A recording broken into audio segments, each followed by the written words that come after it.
Hello hi students. मेरे channel में आपका एक बार फिर से स्वागत है।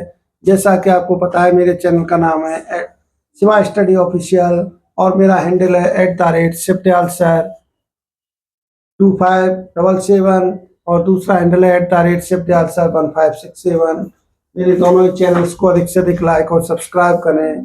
तो जैसे कि आपको पता है मैं बोर्ड परीक्षा से संबंधित और प्रतियोगी परीक्षाओं से संबंधित टॉपिक्स कवर करता हूँ।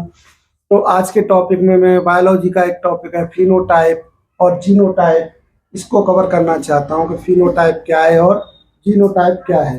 तो जैसे आपके आनुवंशिक लक्षणों में आपने पढ़ा है, आनुवंशिक लक्षण क्या है, एक पीढ़ी के लक्षण, दूसरी पीढ़ी में जो आने की क्रिया है उन्हें हम आनुवंशिकता या और जो लक्षण होते हैं उन्हें हम आनुवंशिक लक्षण कहते हैं। तो आनुवंशिक लक्षण में कुछ जो होते हैं फिनोटाइप और जीनोटाइप। फिनोटाइप्स का मतलब होता है बाहरी लक्षण, जो बाहरी दिखावा है वो है फिनोटाइप, और जो अंदर का जो लक्षण है जो जीन के द्वारा आया है, जो गुणसूत्र के द्वारा आया है, उसे कहते हैं जीनोटाइप।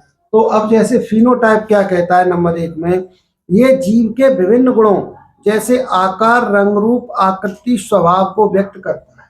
यानी जीव का बाहरी गुण है, आकार है, रंग है, रूप है, स्वभाव है, इसको व्यक्त करता है केवल ये फिनोटाइप। लेकिन जीनोटाइप क्या है, ये जीनी संगठन को व्यक्त करता है, यानी उसके अंदर का जो गुणसूत्र है या उसकी संरचना है उसको व्यक्त करेगा। तो ये जो है ज्यादा प्रभावी होता है क्योंकि ये जीन के अंदर से प्रकट होता है। ये बाहरी लक्षण है।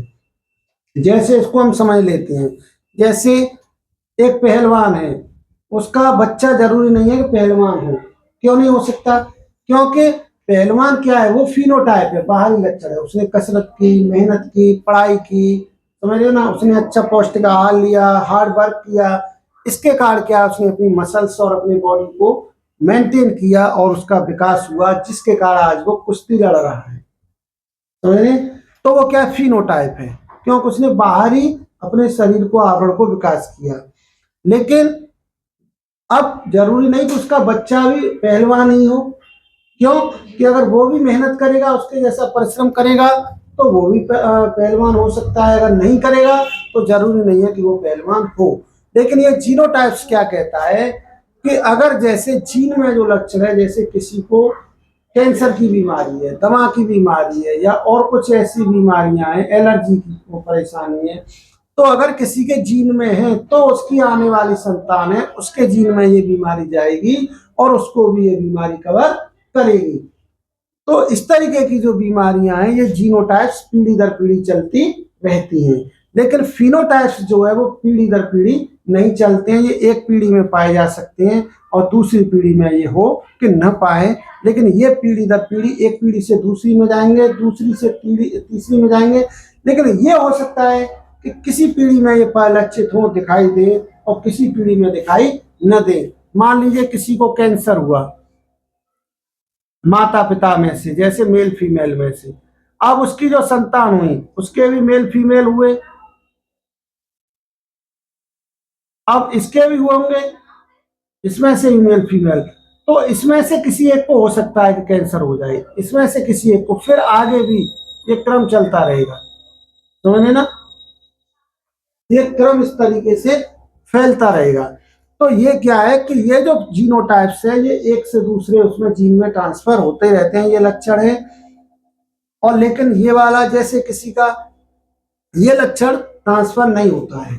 जैसे एक शिक्षक है तो जरूरी नहीं कि उसका बच्चा शिक्षक ही बने, और वो शिक्षक की डिग्री लेगा और प्रयास करेगा तो हो सकता है कि वो शिक्षक बन जाए, लेकिन ये जरूरी नहीं है कि वो बने ही।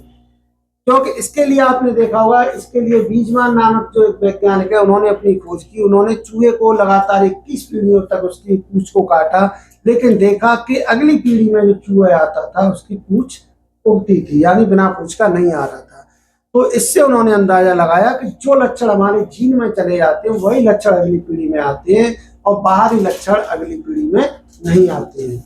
तो ये जीनोटाइप्स जो है गुणसूत्र से संबंधित लक्षण है। दूसरा ये दिखाई देते हैं, ये लक्षण हमें, हमने मेहनत की, हमारी कसरत की, तो शरीर बन रहा है या कुछ भी दिखाई दे रहा है। लेकिन जीनोटाइप्स ये जीन के अंदर है, ये दिख नहीं रहा है।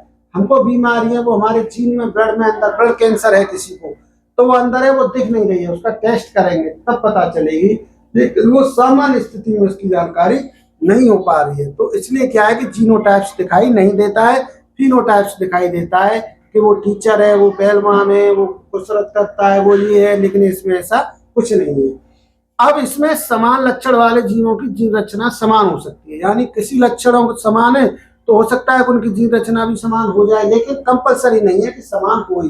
लेकिन इसमें अगर जीन समान है तो उनके लक्षण समान होंगे, क्योंकि जब लक्षण समान होंगे और उनका किसी पीढ़ी में प्रभावी हो सकते हैं, किसी पीढ़ी में वो प्रभावी न हो, लेकिन उनका जो इफेक्ट है वो उसके अंदर रहा रहेगा, लेकिन वो कहाँ जाके अपना प्रभाव दिखाएंगे ये उसकी अगली पीढ़ी में ही पता चलेगा।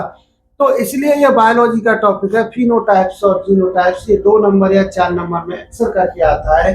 तो आप इसको अगर एक बार क्लियर कर लेंगे तो अच्छे से समझाएंगे। ये प्रारूप यानी बाहरी लक्षण है और ये अंदरूनी आंतरिक यानी लक्षण है। इसलिए मैं उम्मीद करता हूं कि आप फिनोटाइप्स और जीनोटाइप्स को आज बहुत अच्छे से समझ चुके होंगे और इसको आप विज्ञान का जो पेपर है उसमें अच्छे से करके भी आए होंगे। और इसी के साथ आज के टॉपिक में इतना ही, और नेक्स्ट अगले टॉपिक में मैं अगले एपिसोड में एक नए टॉपिक के साथ आपसे फिर से मुलाकात होगी। Okay bye.